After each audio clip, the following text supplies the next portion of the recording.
Hello everyone, a very warm welcome to Dronacharya IAS. आज की इस वीडियो के अंदर हम स्टार्ट करने जा रहे हैं हिंदू के कुछ इंपॉर्टेंट आर्टिकल्स का डिस्कशन। तो चलिए स्टार्ट करते हैं। आज की जो हमारी प्राइम न्यूज फर्स्ट पेज पर आई है that is again related to election commission. पिछले काफी दिनों से ऐसा बहुत कुछ हो रहा है जिसकी वजह से election commission time and again news में आ रहा है। कल भी हमने पूरा का पूरा एक आर्टिकल डिस्कस किया है जिसके अंदर आपकी इलेक्शन कमीशन के कंसिक्वेंसेस को हमने अच्छे से पढ़ा था। नाउ सी, यहां पर आपकी एक पिटीशन फाइल की गई है सुप्रीम कोर्ट के अंदर जहां ये कहा है कि आप हर एक बूथ का जो है टर्नआउट बताइए कि किस तरीके से हर एक फेज के बाद कितने नंबर ऑफ वोट्स आपके जो हैं वो पोल आउट हुए हैं। Alright, C here it is account of votes recorded booth wise after each phase of polling. इसके पीछे रीजन जो है वो क्या कह रहे हैं कि आपके जो नंबर ऑफ वोटर्स बूथ पर पहुंचे और जो वोटर टर्नआउट का डाटा बाद में पब्लिश किया गया उसके बीच में बहुत डिस्क्रिपेंसी देखी जा रही है। इसीलिए ये प्लेयर आपकी जो है सुप्रीम कोर्ट में गई है जिसके अंदर उन्होंने बोला है कि लोगों का अधिकार है जानने का, there is right to know. Supreme court पहले भी इंटरवीन कर चुका है, अब भी इंटरवीन करके ये इंश्योर करे कि आपकी वोटिंग सही से हुई है। क्योंकि जो आपके पेटिशनर हैं उनका मानना ये है, सी here it is given that there is delay in publishing voter turnout data followed by a sharp spike in figures from polling percentage in the Lok Sabha election के कंपैरेटिवली काफी ज्यादा हाई स्पाइक देखा गया। दूसरी चीज, बहुत वाइड डिस्क्रिपेंसी देखी गई है between the count of voters and जो बंदे आपके पोल बूथ पर पहुंचे हैं उन दोनों के बीच में। इसकी वजह से अनुमान ये लगाया जा रहा है, जो आपका तीसरा पॉइंट लिखा है, that suspicion of switching off electronic voting machine, कि टाइम से पहले ही शायद ईवीएम्स को बंद कर दिया गया ताकि और ज्यादा वोट्स पोल आउट ना हो, या फिर वो ट्राजेक्टरी किया गया कि जितना वोटर टर्नआउट हमारे फेवर में हो सकता था तब तक वोटिंग होने दी, उसके बाद जो है वो मशीन्स को बंद कर दिया गया। ऑलराइट, इसके स्टांस में अभी तक इलेक्शन कमीशन ने सिर्फ इतना कहा है दैट एफिडेविट जो है मई के अंदर जब दिया था 2024 में, तो कोई लीगल मैंडेट नहीं है ऐसा कि इलेक्शन कमीशन को वोटर टर्नआउट डाटा रिलीज करना ही है। 17C की डिटेल्स भी सिर्फ कैंडिडेट के साथ ही शेयर की जाती है या उनके एजेंट्स के साथ, ठीक है। तो टर्नआउट जो है वो वैसे वेबसाइट या एप्स या प्रेस रिलीज के थ्रू जनरली दे दिया जाता है। इस तरीके से पर बूथ और पर फेस के बाद क्या नंबर ऑफ वोटिंग रही है वो कहीं पर भी डिपिक्ट नहीं होता है। ऑलराइट, तो अभी जो है सुप्रीम कोर्ट ने इंटरवीन किया है कि आप इस मामले को एक बार सुनिए, देखिए और उसके हिसाब से फिर आप रिस्पॉन्ड कीजिए कि किस तरीके से आप इसका जवाब देने वाले हैं। समझ में आ रही है बात? तो अब आपके लिए इंपॉर्टेंट ये है समझना यहां से कि इलेक्शन कमीशन पूरा साल भर न्यूज में है। उसके पीछे रीजन चाहे जो भी हो, चाहे वो ईपीआईसी का मामला हो, right, that is electronic photo ID cards, जो डुप्लीकेसी का मामला सामने आया है वेस्ट बंगाल के अंदर। उसके बाद आपकी ईवीएम से रिलेटेड ईवीएम की क्रेडिबिलिटी पे क्वेश्चन हो, वीवीपैट का इशू हो, there have been an number of issues जब से पिछले साल के 2024 के लोकसभा चुनाव हुए हैं। हरियाणा के अंदर, जम्मू कश्मीर, महाराष्ट्र के अंदर इलेक्शंस हुए हैं। तो पूरा साल भर इलेक्शंस चले हैं और पूरा साल भर इलेक्शन कमीशन के ऊपर सवाल उठे हैं, ठीक है जी। तो आप ये मान के चलिए कि यहां से आप किसी भी तरीके से प्रोबेबल क्वेश्चन एक्सपेक्ट कर सकते हैं। टाइम एंड अगेन मैंने आपको बोला है कि अपने स्टैटिक पोर्शन से एटलीस्ट इलेक्शन कमीशन को बहुत अच्छे से, बहुत प्रिसाइज मैनर में आप लोग प्लीज तैयार कर लें, बिकॉज बहुत ही प्रोबेबल एरिया बन चुका है जहां से क्वेश्चन आने की उम्मीद है। Alright, next, your Putin, Vladimir Putin has agreed to pose strikes on Ukraine energy targets। लगभग 1.5 घंटे की बातचीत हुई है इनकी डोनाल्ड ट्रंप के साथ और उसके बाद ऑफिशियली ये कहा गया है कि जितने भी इनके एनर्जी इंस्टॉल्ड सब्सटेंसेस हैं, ठीक है, इंफ्रास्ट्रक्चर है, उनके ऊपर किसी भी तरीके की कोई स्ट्राइक नहीं करने वाला है Russia. But yes, long term के अंदर किस तरीके से सीज फायर होगा, कैसे वॉर को रोका जाएगा, क्या क्या इसके क्रेडेंशियल्स रहने वाले हैं, उसके ऊपर अभी बातचीत होनी बाकी है, उसके ऊपर चीजें देखना है। बट अभी के लिए इन्होंने सिर्फ इतना स्टांस होल्ड किया है दैट यूक्रेन के एनर्जी टारगेट्स के ऊपर इन्होंने स्ट्राइक्स को रोक दिया है। Alright, next in the league which we have in news is from here देखिए यहाँ पर एक आर्टिकल आया है जहां आपको बताया गया है दैट राइट टू डेवलपमेंट भी फंडामेंटल राइट ही है under the is also a priority. ये पूरा का पूरा मामला जो है दैट इज रिलेटेड टू आपके डेवलपमेंट प्रोजेक्ट से रिलेटेड है, जहां पर आपके एक प्रोजेक्ट को डेवलपमेंट में आगे काम करने से रोक दिया गया, रीजन बीइंग क्योंकि उस प्रोजेक्ट को एनवायरमेंटल क्लियरेंसेस नहीं मिले हैं। तो सुप्रीम कोर्ट ने इंटरवेंशन करते हुए कहा है कि ठीक है, मान लिया right to clean air, right to clean environment, fundamental right article 19 और 14 के अंदर आता है, 19 और 21 के अंदर, लेकिन सिमिलर स्टांस के ऊपर आपको समझना होगा कि जो राइट टू डेवलपमेंट है वो भी आपका प्रायोरिटी है फंडामेंटल राइट्स में एज पर 14, 19 एंड 21। ठीक है, तो इन्होंने एनजीटी का ऑर्डर उसको ओवर रूल किया है और आपके हाई कोर्ट के ऑर्डर को रूल किया है, जहां इन्होंने कहा है कि आप इस पर्टिकुलर कंपनी को काम करने दीजिए। That is here it is given, Auroville foundation का प्रोजेक्ट है ये, जिसे एनवायरमेंटल क्लियरेंस की वजह से रोक दिया गया था। ठीक है, तो अब जो है वो फाउंडेशन अभी इसको काम करने के लिए उन्हें एक तरीके से परमिशन देने की बात हो रही है। ठीक है, here it is given, Justice Trivedi noted that master plan had been approved by the foundation and by Minister of HRD, ठीक है, in 2001 और उसके बाद ऑफिशियल गैजेट में भी आ गया था। लेकिन ट्रिब्यूनल के अंदर ये चीज आई कि अगर ऐसा हुआ तो दरकाली के जो फॉरेस्ट हैं वो शायद कहीं ना कहीं अपनी रेलेवेंस खो देंगे, वहां पर नुकसान बहुत ज्यादा होगा। इसी के चलते ये पूरा का पूरा एक्ट जो है, जो डेवलपमेंट प्रोजेक्ट है, वो होल्ड पर आ गया था, जिसको क्लेम करते हुए आपकी सुप्रीम कोर्ट ने कहा है कि राइट टू डेवलपमेंट भी फंडामेंटल राइट्स के अंदर ही आता है, तो उसे वैसे ही कंसर्न करना चाहिए, राइट, उसी तरीके से कंसीडर करना चाहिए। Next again here it is in news, आपकी एक साइट है जो यूनेस्को की लिस्ट के अंदर एंटर होने वाली है। ठीक है, it is in the league of that, see here it is given, standing stones of Mudmal in Telangana on tentative list of UNESCO world heritage site. So what it is about, यहाँ पर आपके जो मेनहियर्स हैं, ये पूरी एक जगह है मुदमल नारायणपेट के अंदर तेलंगाना में। ये आपके नियरली 1200 लार्ज साइज्ड स्टोन्स हैं जो लगभग 3000 साल पुराने हैं, और ये हमें कुछ इस तरीके से पोजीशंस और डेट को डिपिक्ट करके बताते हैं कि अर्सा मेजर, अर्सा माइनर, आपके जो पोल स्टार वगैरह हैं, लियो और ये सारी जितने भी आपके कॉन्स्टलेशंस हैं, दैट इज जो राशियों से रिलेटेड है, उनकी लोकेशंस को सही डिपिक्ट कर सकते हैं।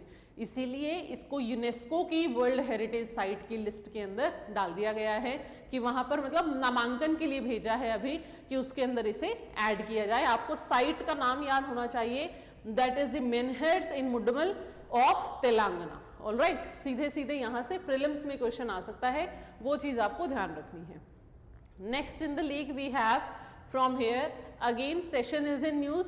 तो प्राइम मिनिस्टर मोदी ने जो है वो महाकुंभ मेले को अप्रिशिएट करते हुए कहा है कि विश्व भर ने महाकुंभ की उसको देखा है, फीस्ट को देखा है, और ये बहुत ही बड़ा इवेंट रहा है जिससे पूरे दुनिया भर में भारत की प्रभुता और भारत की संस्कृति का एक भव्य प्रदर्शनी हुई है। इस तरीके के वर्ड्स आपके मोदी जी ने यूज किए हैं। कट टू ऑपोजिशन जो लीडर हैं आपके राहुल गांधी जी, वो क्लेम कर रहे हैं कि स्पीकर ने उनको बोलने नहीं दिया। उनके क्लेम्स थे कि आपके स्टैम्पेड जैसी चीजें जो दिल्ली मेट्रो स्टेशन पर हुई, दिल्ली रेलवे स्टेशन पर हुई, एंड आपके जो महाकुंभ एरिया में प्रयागराज के अंदर जो स्टैम्पेड्स हुई हैं, उसके एक्चुअल डाटा और फिगर्स अभी तक बाहर नहीं आए हैं। उस चीज के ऊपर गवर्नमेंट को काउंटरवीन करना चाह रहा था ऑपोजिशन, बट नहीं कर सके। राइट, तो उस चीज से रिलेटेड ये दोनों आर्टिकल है, जस्ट रीड आउट आर्टिकल है, स्नैप आउट आर्टिकल्स हैं, ज्यादा कुछ इसमें इंपॉर्टेंट आने वाला नहीं है। ठीक है, उसके बाद देखिए यहाँ पर इंडिया की 24th रैंक आई है इन फ्री स्पीच सर्वे। ये आपको ध्यान रखना है, यूएस बेस्ड थिंक टैंक है जिसमें 33 कंट्रीज को सर्वे किया गया और इंडिया की उसमें रैंक 24th आई है।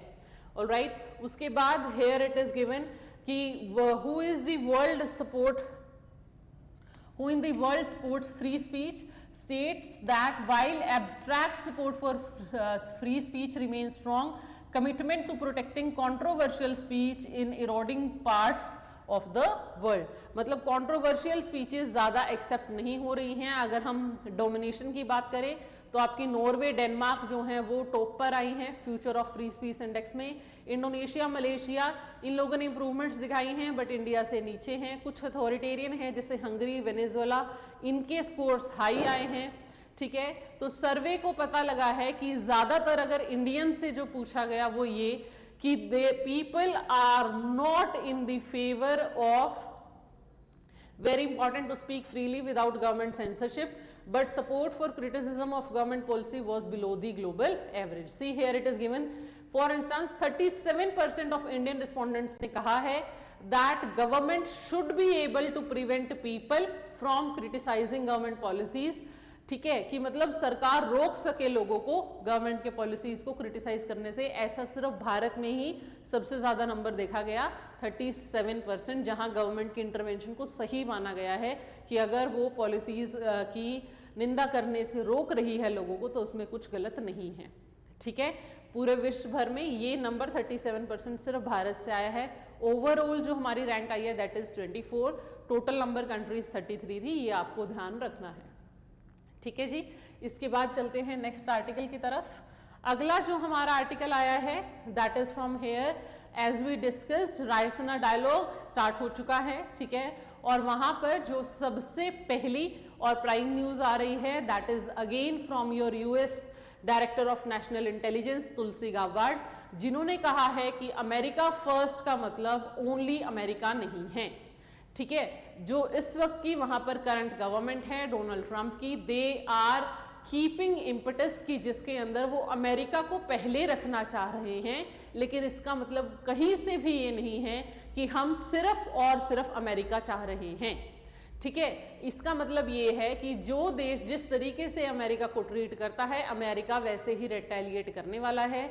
और इसी लीग के अंदर अब जो पहले चीजें होती थी that we use to do a lot for other nations and suffer our own, वो चीज हम पीछे रखने वाले हैं।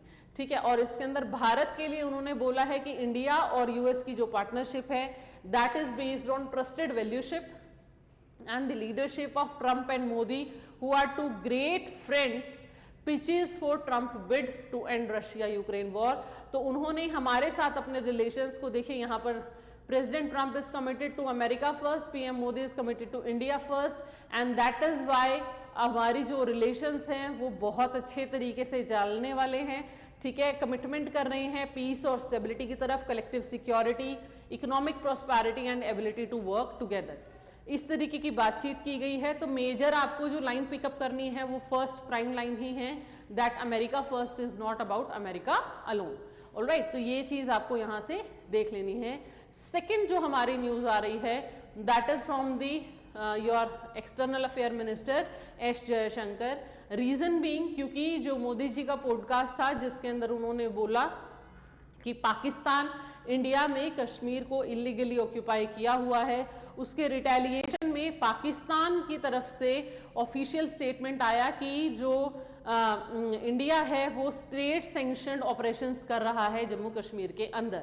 ऑलराइट, इस रिटेलिएशन में एक्सटर्नल अफेयर मिनिस्टर ने कहा है एस जयशंकर जी ने कि अगर पूरी दुनिया के अंदर कहीं पर इलीगल ऑक्यूपेशन हुआ है टेरिटरी का तो वो कश्मीर के अंदर है, और वर्ल्ड वॉर 2 के बाद सबसे लंबे समय तक अगर किसी टेरिटरी को इलीगली ऑक्यूपाई किया गया है तो that is of Kashmir. Alright, तो इसीलिए अब आपको ही reference here it is, West-led global order had given rise to several questions, including one on illegal occupation of India's territory, and that is why हम sovereignty की बात करते हैं, territorial integrity की बात करते हैं, ये vital principle है for global rules, लेकिन उसके बावजूद भारत ने इसके अंदर setback feel किया है on the Kashmir issue।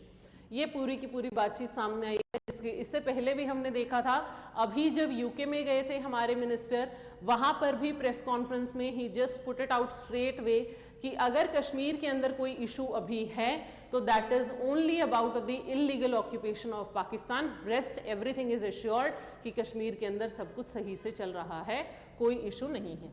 ठीक है, तो उससे रिलेटेड अगेन ये एक आर्टिकल एडिशन में आप देख सकते हैं।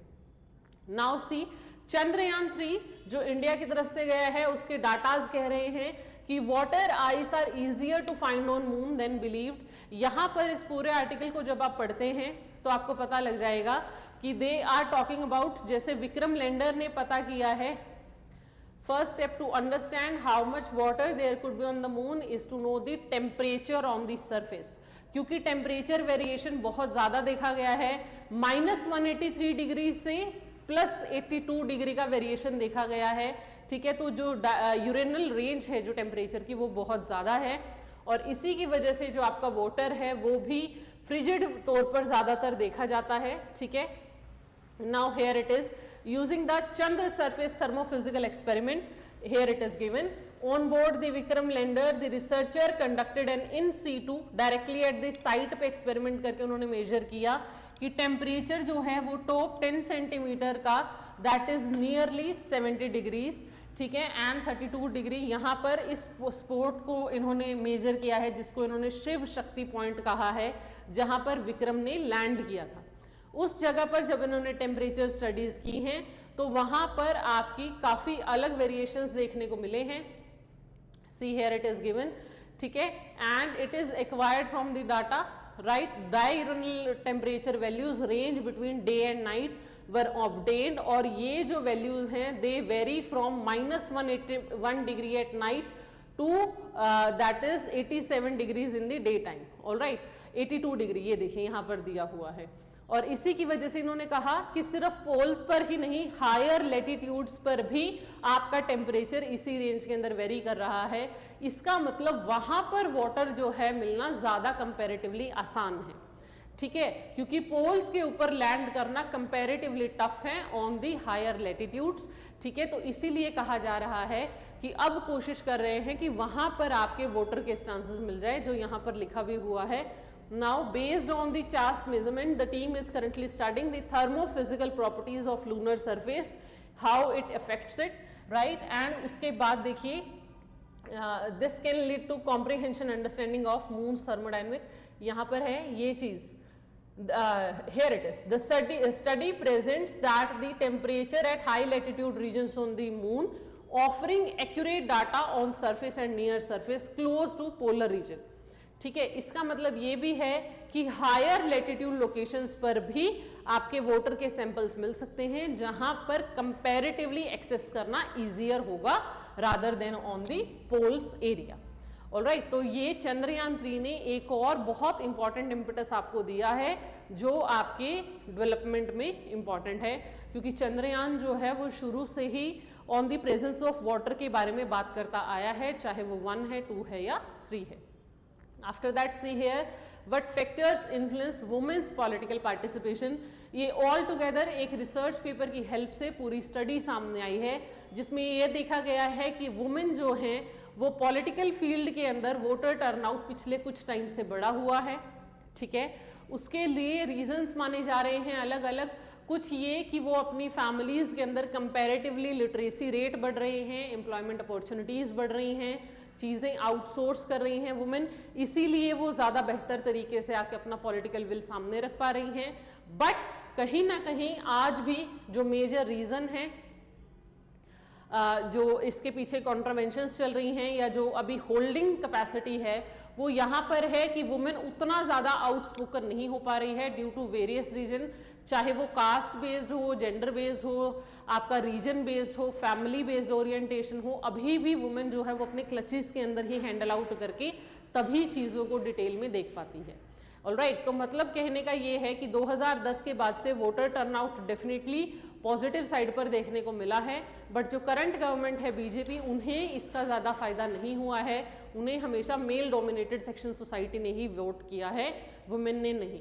Alright, on the other hand जो आपकी कांग्रेस पार्टी है, थोड़ा सा इसके अंदर पॉलिटिकल पार्टीज का जिक्र है, वो हमारे लिए इम्पॉर्टेंट नहीं है, लेकिन जो मेजर रूपरेखा है इस आर्टिकल की वो सारी इस तरफ ही है कि due to the increasing literacy rate, economic independence, women जो है वो अपने स्टैंड्स लेने लगी है। बट क्योंकि अभी भी ये नंबर कम है और वुमेन आपकी इकोनॉमिक फील्ड में उतना सेटअप नहीं हो पाई हैं, इसीलिए पॉलिटिकल रिप्रेजेंटेशन में भी वो सिर्फ वोटिंग तक लिमिटेड है रादर देन ओपन टर्नआउट जहां पर वो कंटेस्ट कर सके। ठीक है, बिकॉज अगर वो कंटेस्ट कर रही है तो पीछे बैक एंड पे जो काम सारा संभाल रहा है फ्रंट एंड पे आके वो उसका मेल काउंटर पार्ट ही है। अपने आप इंडिपेंडेंट तौर पर वुमेन कंपैरेटिवली कम, खुद से कम सामने आ रही है। It is all because of the that sort of family pressure और जेंडर रियलिस्टिक पॉलिसीज जिसके चलते वुमेन इस तरीके से सामने आती है। ये पूरा का पूरा आपका इस आर्टिकल का जो है वो टर्न आउट दिया हुआ है। सी here it is. Participation rallies में है, कैंपेन्स में है, पॉलिटिकल एफिलिएशंस में है, लेकिन 14% women report seeking advice from their spouses on voting decisions. ठीक है, तो अपने वोटिंग डिसीजंस को भी वो इंडिपेंडेंटली एक्सेस नहीं करती हैं। ऑलराइट, अब इसके अंदर अलग अलग इश्यूज आ रहे हैं। कुछ चीज़ें हैं जो पॉजिटिव एंड पे जा रही हैं, कुछ हैं जो नेगेटिव एंड पे हैं, कुछ हैं जो इंप्रूविंग स्कोप की तरफ दिख रही हैं। उसी के बिहाफ पे आपको ये पूरा आर्टिकल पढ़ना है which will help you in your GS paper 1 basically, that is your society part. Alright, now UN की तरफ से जो चीफ है एंटोनियो गुटेरेस, उन्होंने एक स्टेटमेंट दी है in which he said that he is utterly shocked by the deadly strikes of Israel on the Gaza Strip। जब cease fire declare कर दिया गया था उसके बावजूद जो अब गाजा स्ट्रिप के अंदर फिर से आपकी अटैक शुरू हो चुके हैं, दे आर अलार्मिंग, और वो चीज़ें जो हैं थोड़ा सा दिक्कत का कारण बन रही हैं। ऑलराइट, और इसी चीज़ को अटरली शॉक माना है आपके यूएन के जो चीफ हैं एंटोनियो गुटेरेस। दूसरी जो न्यूज़ यहाँ पर आई है that is related to your US, जिनका यमन के अंदर जो वॉर चला है हाउदी रेबल्स के साथ, वहां पर इशू का कारण बन गया है सी। और इसी की वजह से यूएसए के 3 शिप्स के ऊपर रेड सी एरिया के अंदर उन्होंने अटैक का क्लेम किया है कि हमने 48 घंटे के अंदर 3 बार अटैक किया है यूएस के नेवल शिप्स को यमन के रेड एरिया के पास, रेड सी के पास। ठीक है, तो इसकी वजह से आपका पूरा रेड सी का जो जोन है, जो एरिया है, वो न्यूज़ में आ चुका है। Right, see here it is written, Houthis claim third attack in 48 hours on US ship in Red Sea. तो रेड सी का पूरा क्वेश्चन, पूरा एरिया आपका न्यूज में आ गया है because of this. Hamas already news में था, हाउदीज न्यूज में आ गए हैं, गाजा के अंदर जो रिबेल ग्रुप है वो न्यूज में था। तो ये रिबेल ग्रुप्स अपने आप में इंपॉर्टेंट हो जाते हैं, एरिया की ज्योग्राफी इंपॉर्टेंट हो जाती है। रेड सी के ऊपर पिछले साल भी यूपीएससी 2 क्वेश्चन पूछ चुका है, तो प्रोबेबल है कि इस बार भी इस एरिया से रिलेटेड कैसे भी ज्योग्राफिकल लोकेशन बेस्ड क्वेश्चन पूछे या किसी भी और तरीके से क्वेश्चन पूछे जा सकते हैं। ऑलराइट, तो आपको आईआर से अगर मैं कहूँ बेसिकली अपने प्रीलिम्स के लिए जो चीज़ें हैं वो ज्योग्राफिकल लोकेशन के पॉइंट ऑफ व्यू से भी स्ट्रांगली तैयार कर लेनी चाहिए। ठीक है जी, so that's all from today's newspaper discussion. Thank you very much for watching the video and stay tuned to Dronacharya IAS।